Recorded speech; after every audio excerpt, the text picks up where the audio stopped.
Any health-related information on the following show provides general information only. Content presented on any show by any host or guest should not be substituted for a doctor's advice. Always consult your physician before beginning any new diet, exercise, or treatment program.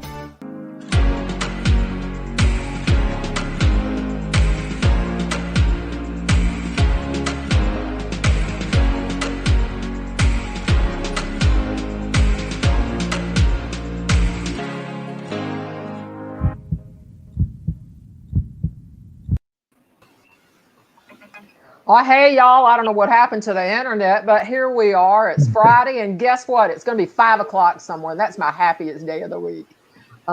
Today, we've got Chris Vickery and Clark Everett with us, and again, my friend Christina Nelson, who's here every week. And we're here to talk today about celebrating Mother's Day without Mom, which, you know, for Chris and Clark and Christina Nelson, this is probably the first. I never knew my mom, so I'm okay with Mother's Day. Without a mom. You know, I have, my sons are all still around, and, you know, at least they call, or I may see 2 of them this week. So anyway, welcome, y'all. Thank you. Hey. Welcome. Good to see you guys. A couple of handsome guys, I have to tell you right now. Thank you so much. Thank you. Ain't that the truth? And I can say, oh yeah, they're my sons. I won't tell anybody any different. So you can tell anybody you want to that you're my sons. Well, you know, they didn't make them like that when I was young. Oh no, handsome and successful. So I mean, let's right? call them. You know, what's the dealio here? My generation got. No, I'm not saying nothing. Anyway. So, Chris, tell us a little bit about before your mom passed away and how you're doing since then, and some of the things that you've done to try to feel better. Yeah. You know, during this time of loss, and then with Mother's Day approaching, this has got to be hard. Yeah. So, my mom had ovarian cancer for almost 6 years.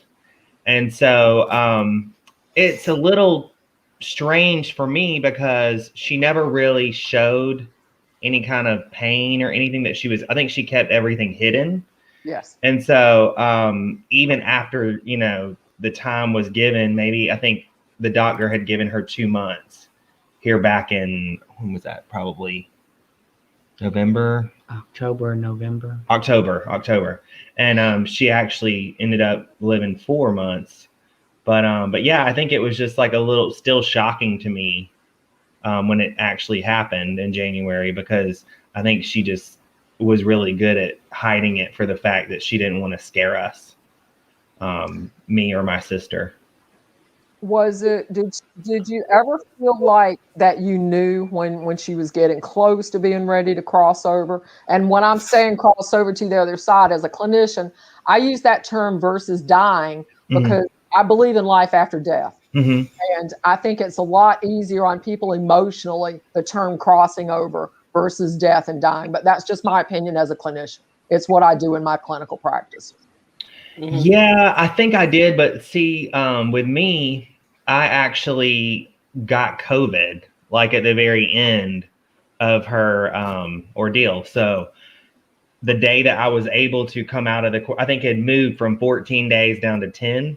Yes. Yeah. And so it was on the 10th day, and I'd been waiting. And so we go down there, and then I see her. She said, just, you know, she told me she loved me. That's really all she could get out to me. And then just a few hours later, she passed. She waited. Yeah. So it was the whole situation for me. I mean, this is something I've been dreading for a really long time, but it was almost like the way that the death occurred and the control that she had over when she passed. Yes. It made it a lot easier for me. You know, most patients will wait until they see that very last person before they leave this body and take that last breath. You know, working as much as I do with hospice, I can tell you that's a frequent thing. That person controls that no matter how ill they are. And, you know, they're in and out of consciousness because of pain or whatever that disease is, until they hear that last voice or have that last confirmation from that person on this side. That soul's not going to exit that body. Yeah. So I'm glad you got to see her, Chris, before she crossed over. I know. Yeah. And I think that it's something that she knew too, if that didn't happen, like, I don't even know if I would be on this show today, because I don't really know where I would be mentally. So I think that all that was considered really like right towards the end. Right. I don't know how it happened, but we have a listener, Diana, and she wants to give you her condolences. oh, thank you. That's sweet. Thank you, Diana. Yeah, this is She airing said she's a live on brave lady. Facebook. Mm-hmm. She says your mom was a brave lady, because ovarian cancer it's almost a silent cancer that patients have, and I can just tell you this from being an oncology nurse, the disease can be very advanced when a patient's diagnosed, just because there's not a lot of pain in the beginning, and they don't know women don't know they have it. So, Chris, was your mom under hospice care at home? Did you have the home hospice services going on for her? For a very short time. So they came in, but they were only at like 2 days a week. Right. And we were talking about doing more. But as soon as she was not, like, the day almost where, she couldn't get out of the bed to bathe herself or something like that, she was out of here. So it was just like, it was like more about the control. It was like, as soon as I'm not able to take care of myself or walk or anything like that. And the hospice company told us, they're like, this is probably going to last, like, based on what I'm looking at her right now, for weeks. So expect her to go into a few weeks where, there's no talking or anything before she passes. And that never happened. Well, Chris, was your mom on home hospice before she passed over? My mother, yes, she was. Yes. So she was on home hospice too.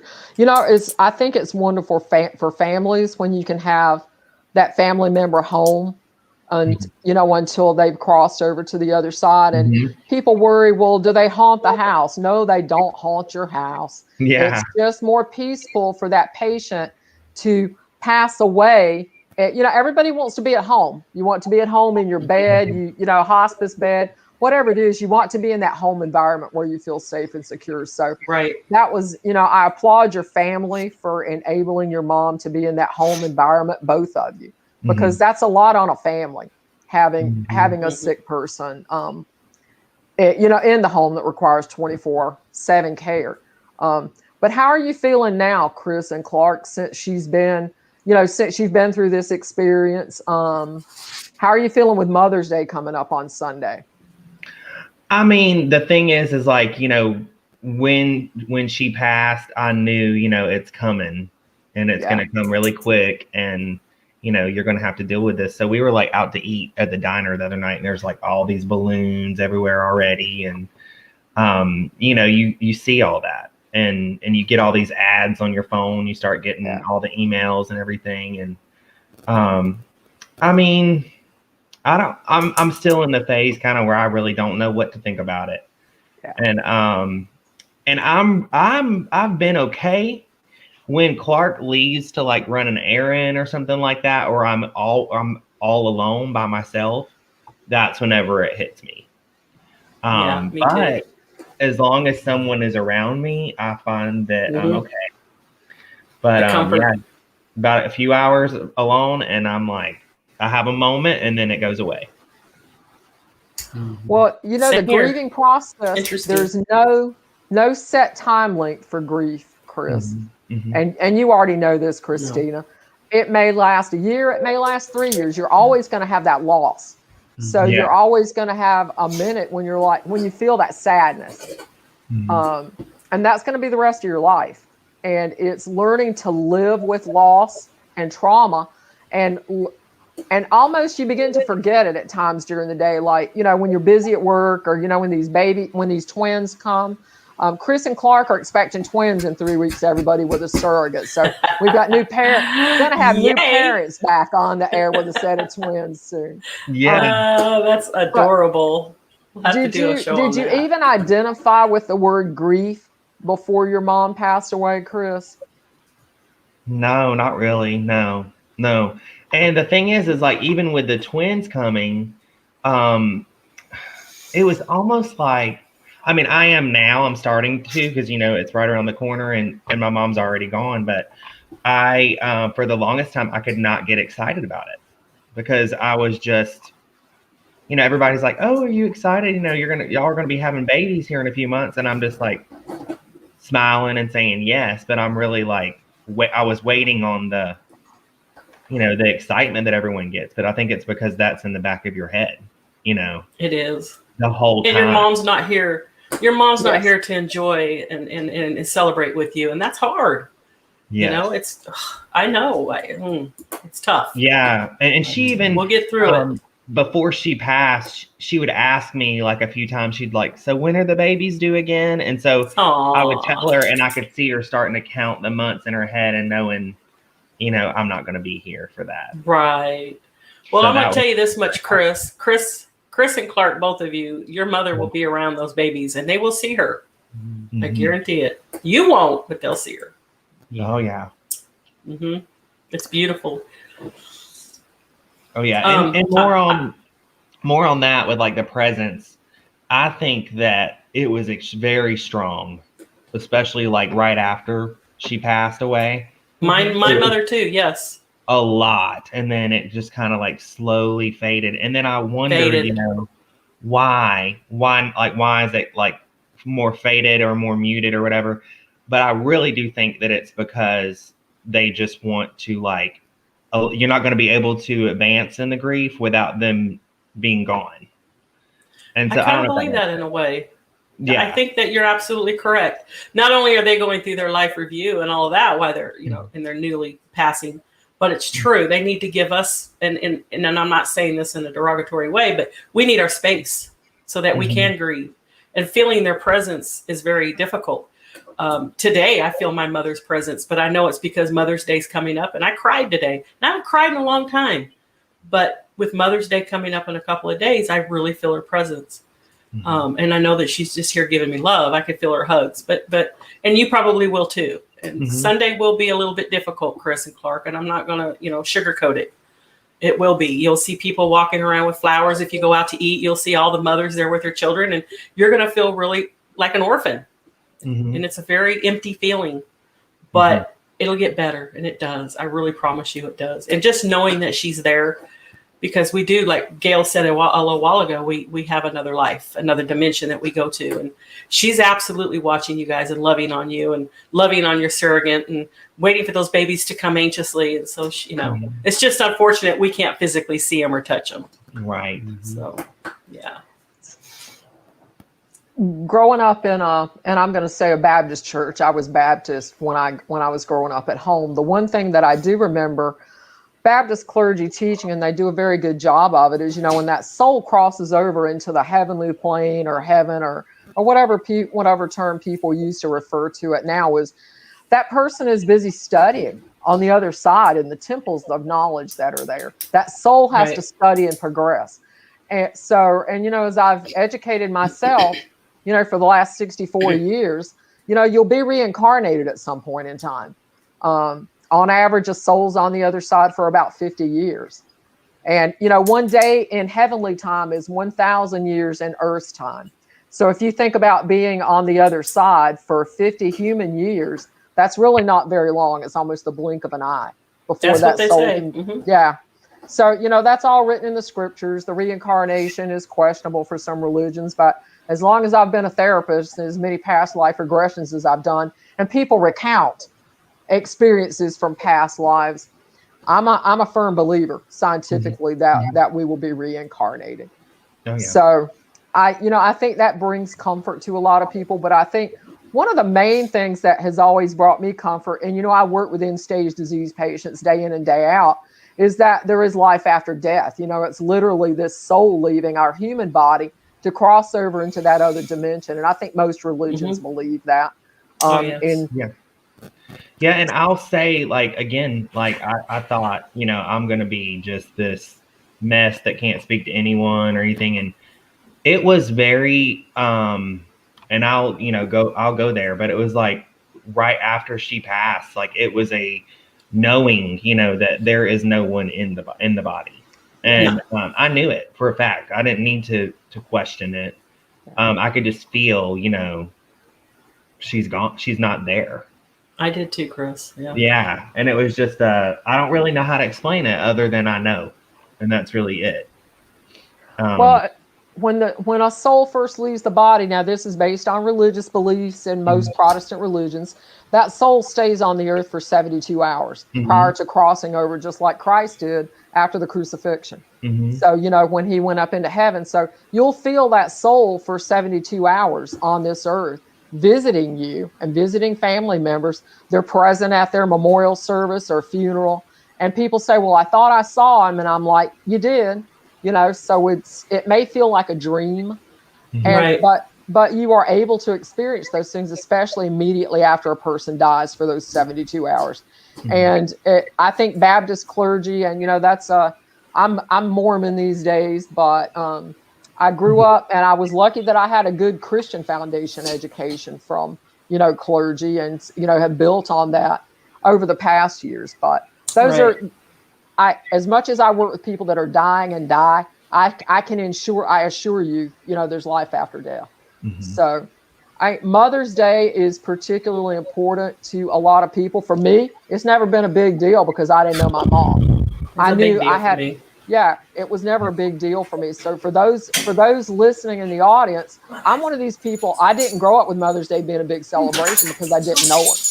So my sons, they buy me gifts and that kind of thing. But Christmas is the big holiday at our house. Mother's Day was a quieter holiday, but that was probably because I raised them that way. It's not that they forget or they don't remember. It's just Christmas was the biggest holiday at our house for the year.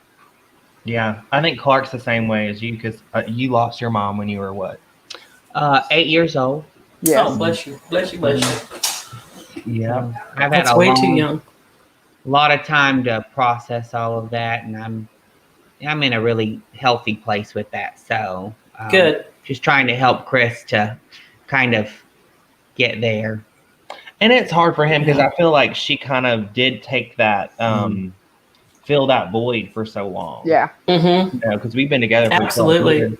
Aw. And so she was your mama too, Clark.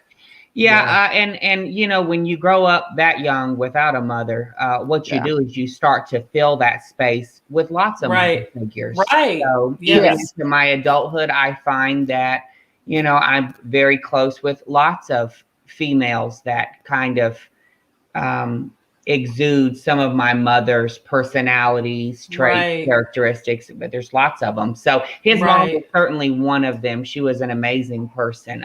But I have lots of mom type. Chris may not do that. He's an adult when he lost his mom, and so he may not need that, but it's always kind of like been a thing for me. And so I don't know. Yeah.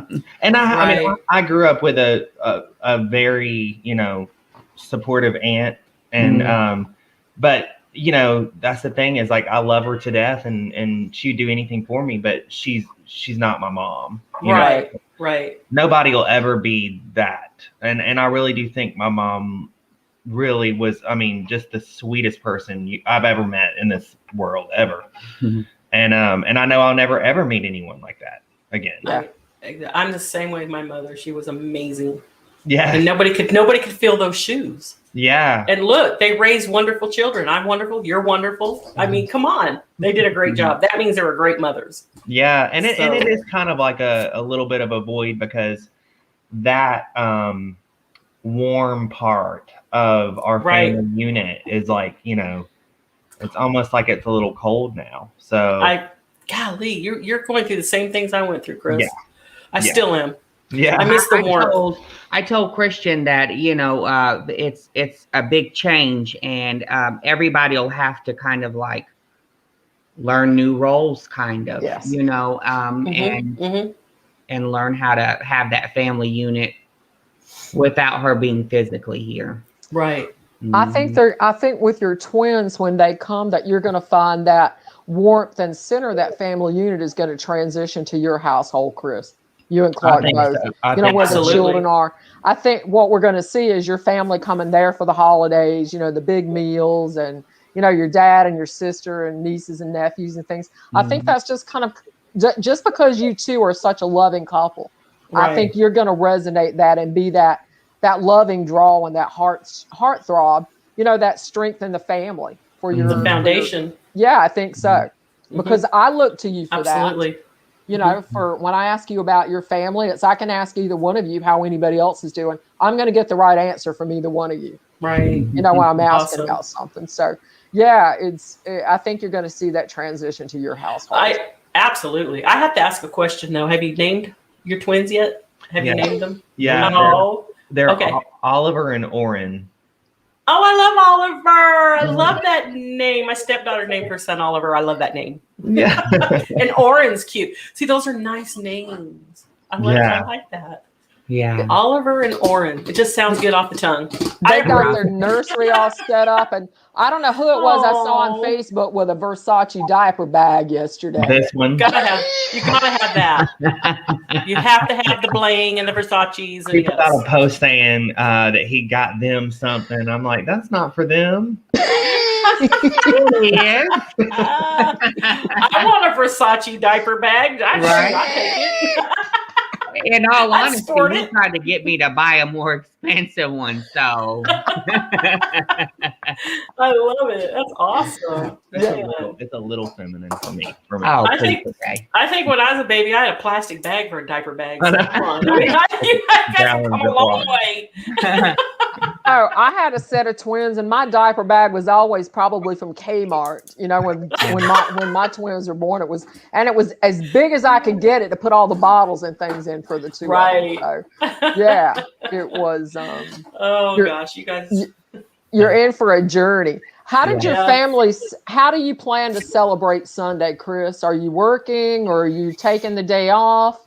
Yeah, so I just decided to just not work, and we're gonna. I called my aunt originally, and I thought she would say like, "Well, let's go to the casino or something like that." Yeah, I'm down. I'll go with you. Right, I'll go with you too. And so she went ahead and invited my sister and everything. So we're gonna go out on the pontoon boat and just good. relax. My dad's gonna come and Just reflect. My first Mother's Day without Mom was last year, and I just reflected all day and did things that she would have loved. I did something she loved to make. I did this.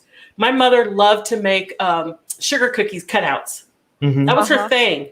That was a family thing we did. Mm-hmm. Every holiday, didn't matter. Mom had a cookie cutter for it. She probably had a mama cookie cutter. I'm not kidding you. So I made cutout sugar cookies on Mother's Day for my mother in her honor. And it was comforting. And I've got to reflect a lot of memories doing that. So that's something you'll probably do Sunday as well. A lot of reflection and a few tears probably, but it'll be beautiful. And she'll definitely be with you. And I felt my mother's presence when I was cutting the cookies, I tell you. We've got a question from our Facebook Live where people are seeing it. Can we touch on the relationship of transition of son and daughter into friendship, and how does that evolve? Chris, you want to take a stab at that one? I'm not sure I understand the question. I think they're talking about siblings growing up. Can you touch on the relationship transition of son and daughter to friendship, and how does it evolve? I think that's as we are growing up. How do, as we age, you become friends? Like, are you closer to your sister now than you were when you were younger, prior to your mom crossing over? Right. It's kind of been like really like a back and forth kind of thing. So, and I get, I probably won't let my sister see this, but, but no, like we were 6 years apart. So she's 6 years older. So, right. I always wanted to hang out with her, but I was too young to hang out with all of her friends. So, that's how we were growing up. And then once we were both adults, we're just like, we love each other, hanging out and everything. Yeah. But it's like, I think since my mom's passing though, she's not as further along in the healing process as I am. And so she's just very bitter and, she's struggling with processing the grief. Right. Absolutely. And it takes that out on their dad, him, withdrawing, I kind of did that. Self drinking, etc. So she's, we're just kind of giving her the space she probably needs to kind of cope and get through this point in her process. That's kind of what I did. I think that's, and I think you're right to do that, Clark, is just to give her that space and let her go. I'm going to say just let her go live her life because, you know, there's 6 years age difference and you've got twins coming. She's going to come back. Yeah. Circle back around, you know, by the time Thanksgiving comes, you know, extend an invitation to come to your house for dinner.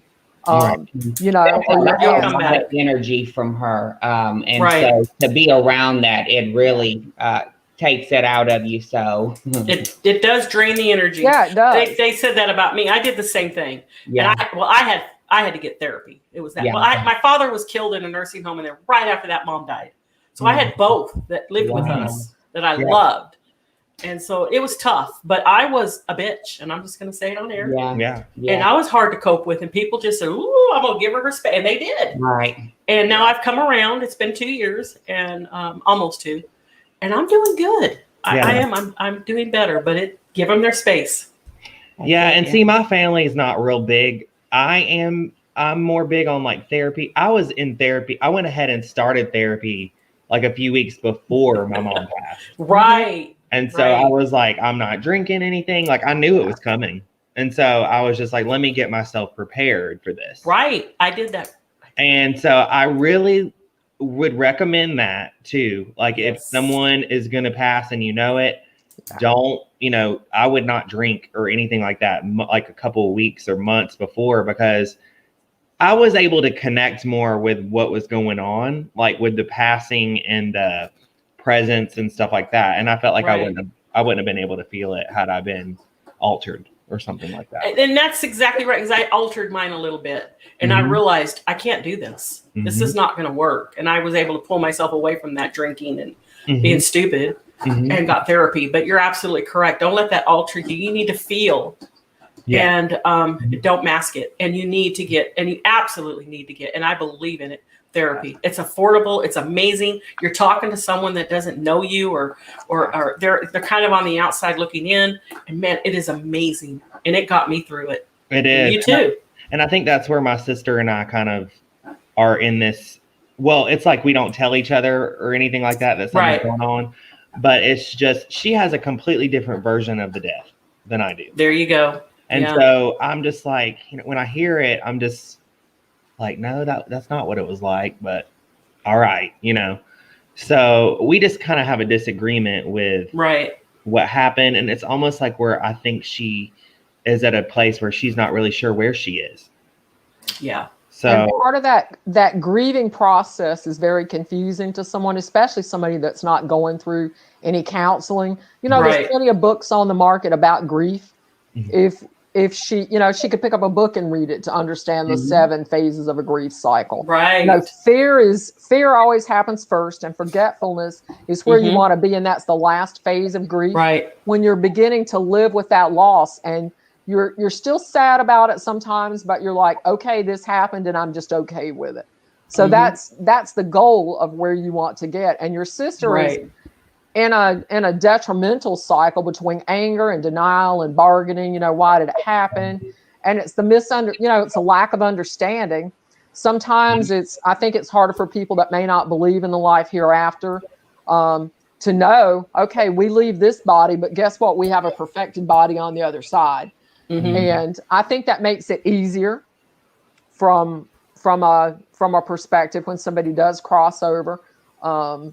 It's, to me, people ask me, do you cry at funerals? And I'm like, no, I don't.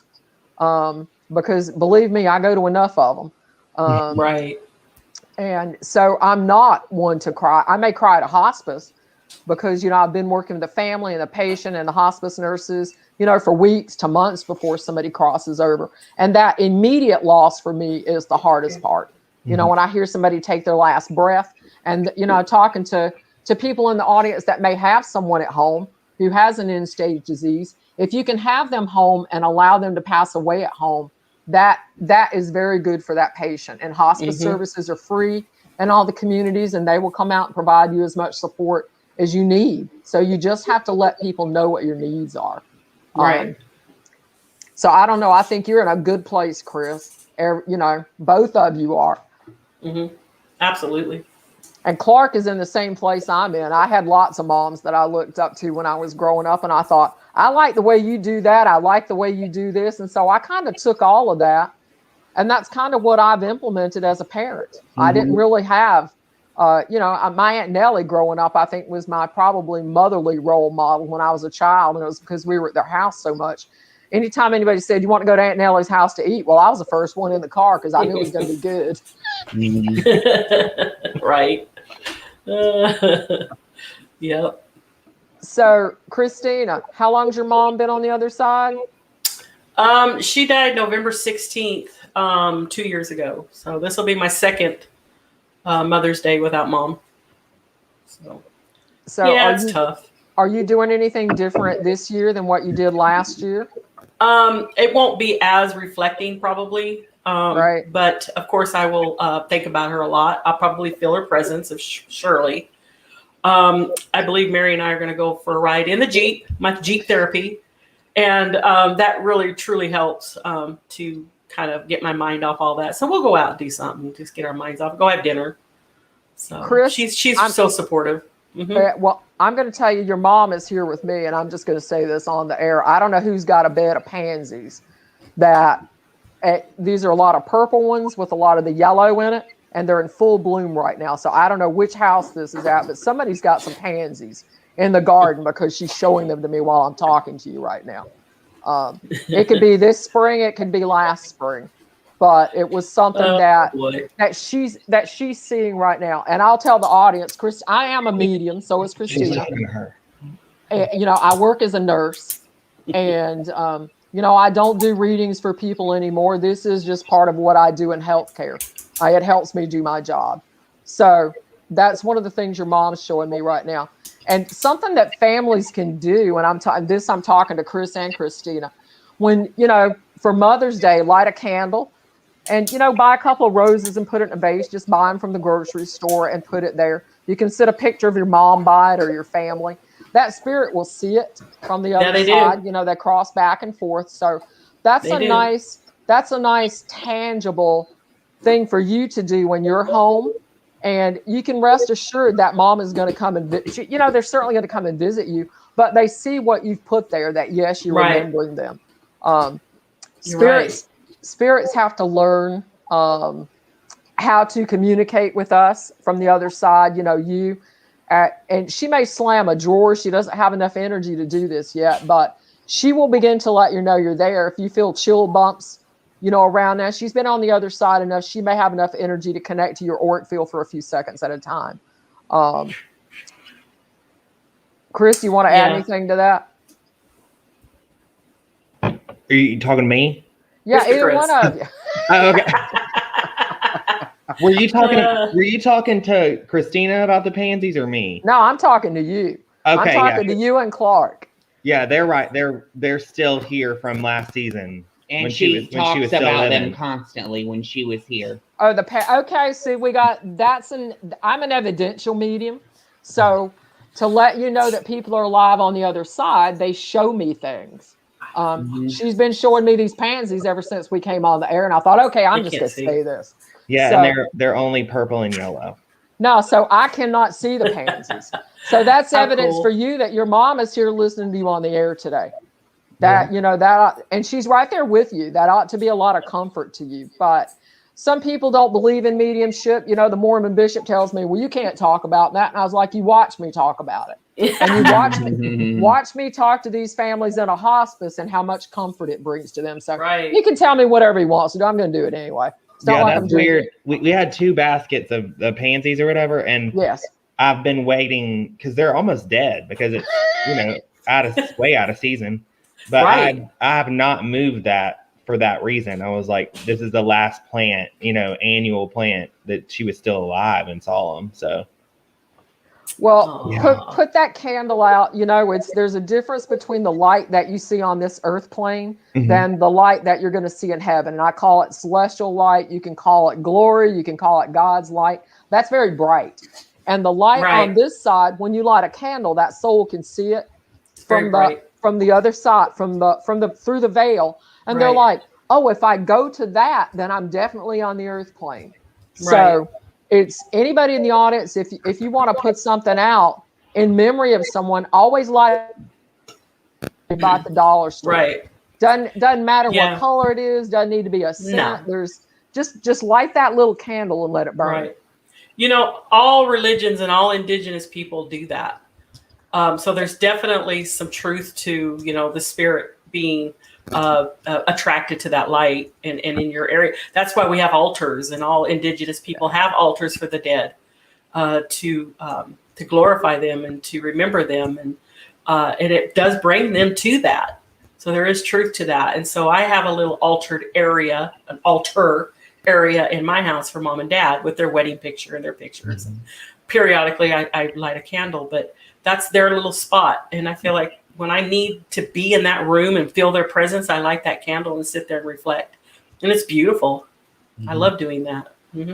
Well, it brings you a lot of peace. And, you know, when somebody crosses over, and I'm going to use the word death this time, that physical exit from this human body, that's trauma. You know, that's an emotional and a physical loss. And so when we have to deal with that, it's almost like walking into a brick wall. It's all, you know, I'm always numb when I have a family member pass away. You go several days and, you know, during the funeral and the celebration of life and cleaning up the house. And it's almost like you may sleep, but you don't feel like you slept, or you may just stay awake, you know, and sleep, you nap during the night. Right. I think those things with immediate loss are physically the hardest because you're emotionally traumatized. And then you've got the physical aspect of it. So I think you're at a great place. And with Mother's Day coming up, I would celebrate your mom's life, Chris and Clark and Christina too. You know, the great things that she did, because look what a success you are. What great people that you've grown into. Right. Because I've known you for a long time. And it's, I don't know, your mom, that's something to celebrate for her, is to celebrate that crossing over, because she graduated. She earned her wings to get out of this human body. And all the things that she did while you were growing up, you know, being a mom is hard, and you're getting ready to find out how much laundry there is to do for a set of twins. I have 2 sets of washers and dryers in my house. We have done so much laundry growing up. I had another closet turned into a second laundry room. So remember, I see Clark smiling. He's already thinking. Well, that's just because I'm the one who does all the laundry. So You're going to be a full-time job. He'll probably get another dishwasher put in here too. I would. So I would. I don't know. I think it's important. I think you're very good about verbalizing, you know, your feelings and what you're seeing and that kind of thing. Clark, don't you think that's helped? absolutely. Absolutely. Clark, I got to ask you though, you're very spiritual. I could tell that you're a very spiritual being. So you're very grounding for Chris. You guys are like the perfect match for each other. Through the thick and the thin. Yeah. We hear that a lot. I could see you being the foundation, the stronghold, you're the, not saying you're not Chris, but I really feel that Clark's spirituality has really lifted his vibration, and he's very strong, and I see him as a pillar. Yeah. Someone you could really lean on and he'll never break. So it's a beautiful thing. Right. That's exactly right. I've always kind of pushed him towards therapy and talking through his feelings and verbalizing, his emotions and things like that. Right. Well, when I lost my mom when I was 8, I actually became a ward of the state. And so I got to experience therapy from lots and lots of therapists and psychiatrists and all sorts of people from 8 to 18.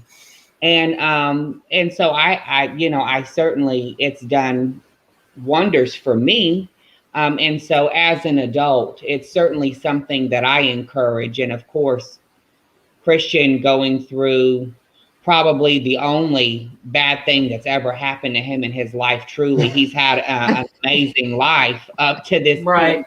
I definitely felt that was me to push him in that direction so that he could cope with that in a positive way, as opposed to just balling it up and trying to put it in the back of his mind. And you cannot put it in a nice little box and put it away. You just can't do it. Exactly. No, I think it's important that everybody has somebody to talk to. Mm-hmm. Because when once I'm through with clinic, if I'm out seeing patients on Saturday morning and I'm in the car driving out to the farm in Barnesville, guess who I'm calling? Chris and Mary. Mary's wife is an essential healthcare worker. And I'm like, can you talk for 20 minutes? So that, Christina is kind of my outlet for, when I've been out. And, a lot of patients die on the weekends. I don't know what it is about Monday through Friday. They sure do. Friday night after 4 o'clock, I'm telling you, it doesn't stop.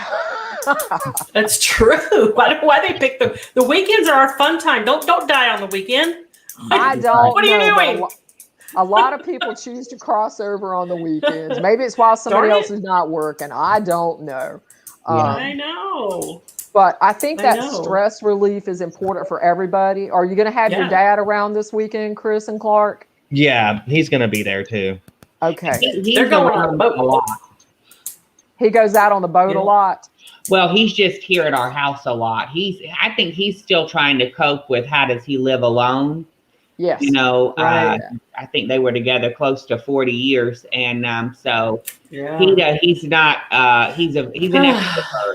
And so he loves to be around people. And so he's here an awful lot. and he's probably, they're still fairly young. I mean, because Chris, you're young. I'm assuming your parents were fairly young in their 50s or 60s.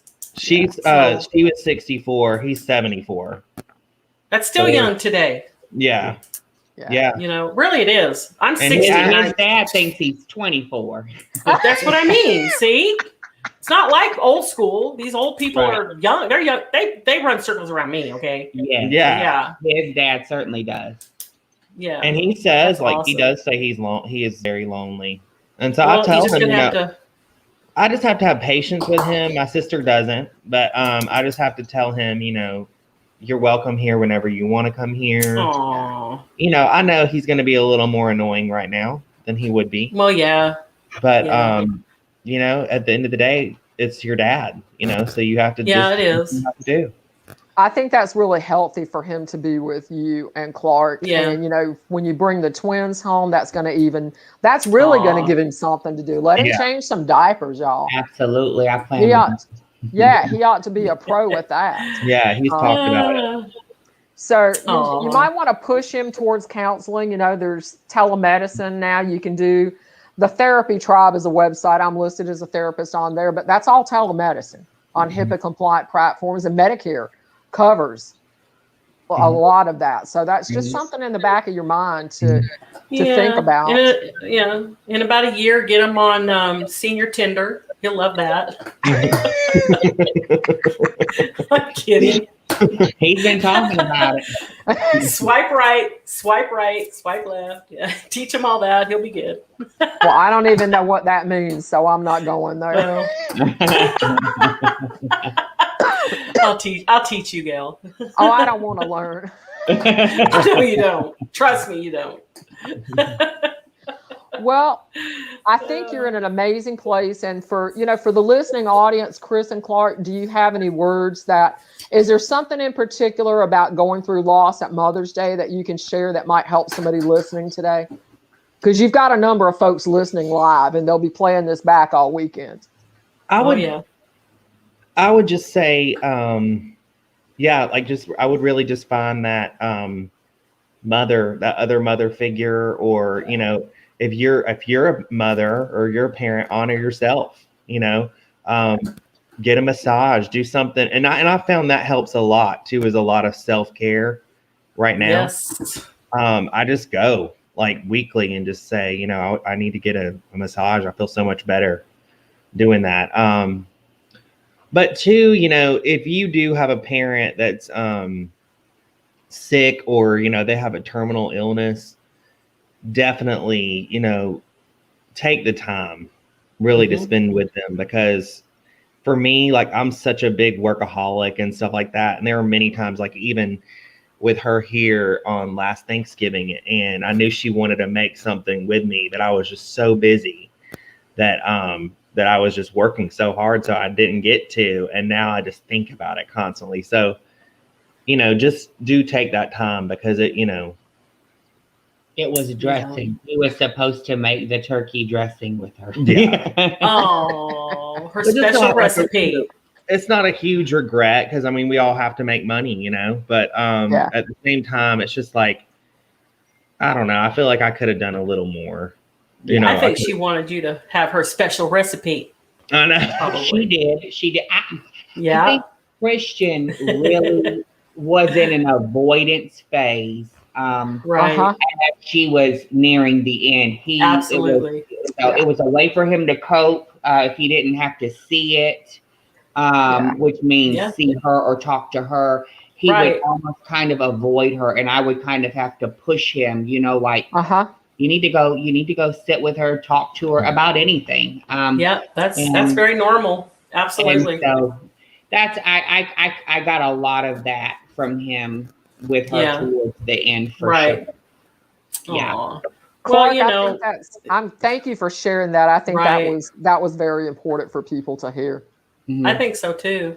And he delved into his work. He became a workaholic, an addict, so to speak, because he didn't want to face the inevitable. Yeah, and I think so even now. I think it's a way for him to distract himself from some of the grief feelings that he has. Yeah. Even Absolutely. now. Mm-hmm. Yeah, I find myself still doing that, and it's been 2 years, so absolutely. Gosh, Gail, I think this was a very, very enlightening show. Very enlightening. Wow. We want to have you and Clark back after you have the twins, Clark. We want to have you and Chris back with the babies. Somewhere else so we can have them in the frame and. We have to. Yeah, we want to have you back after after the babies come. We want to hear how you're doing as new parents. Yeah, we would love to. We would love to. When are they due? Can I ask when they're due? May 28th. Ooh, oh my gosh! Yeah, have you had your baby? You already you've had your baby shower and everything already. Then yes, we have. Mm-hmm. Oh yeah. Oh my God! We've got 2 minutes left. Chris and Clark, is there a way that our audience can reach you through a business website if anybody has a question and would like to reach out to you and extend their condolences for Mother's Day? Do you have a business website they can contact you at? Why don't I send you, Gail, our Facebook information, and then you could post that somewhere and yeah. Because a lot of times we get questions after the show. You do. We have a large listening audience in Guatemala and in Costa Rica. And to those ladies, we'd like to say Feliz Dia de la Madre. And we had one message come through, and this is for Doña Cata in Antigua, Guatemala. Your family wishes you a Feliz Dia de la Madre. So, Christina, how can the audience reach you? Just go to askchristinanelson@yahoo.com. And y'all can surely find me, Gail, at medicalbill911.com. And if you type my name in Google, you'll find one of my websites. You can also find me on Facebook. Chris and Clark, I can't thank you enough for being here to share your experience. And Christina, for sharing yours with your mom. Oh, absolutely. Everybody should take a few minutes on Mother's Day, even the moms that are working. And believe me, I've been a working mom my entire career. Even if you're working on Mother's Day, stop for just a minute to celebrate yourself. If your kids are young, I saved all the cards that my kids have ever made me. I have them in a box. Anything they've ever made me, Christmas ornaments or whatever, save it, Mom. Don't throw it away, because you're going to look back 20 years from now, and you're going to appreciate it. So emotionally, Mother's Day is a day of celebration. So even if Mom's on the other side, celebrate that life and celebrate what you learned. And as Christina was saying, reflect back on the positivity for having actually had a mom. And I've had lots of I guess examples like Clark has of moms in my career, and still look to some of those people today, even though I'm probably a mom that people look up to now. Oh yeah, absolutely. Because I can be a mom for anybody's kid. It's okay. You're Sometimes awesome I might mom. want to take them and step outside, but take them out to the wood pile, but that's all right. But thank you for joining us today. Christina, have you got anything else you want to add to our audience for Mother's Day? No, just, you know what? Happy Mother's Day, everybody. Enjoy, reflect, and give your mamas hugs. Love you all.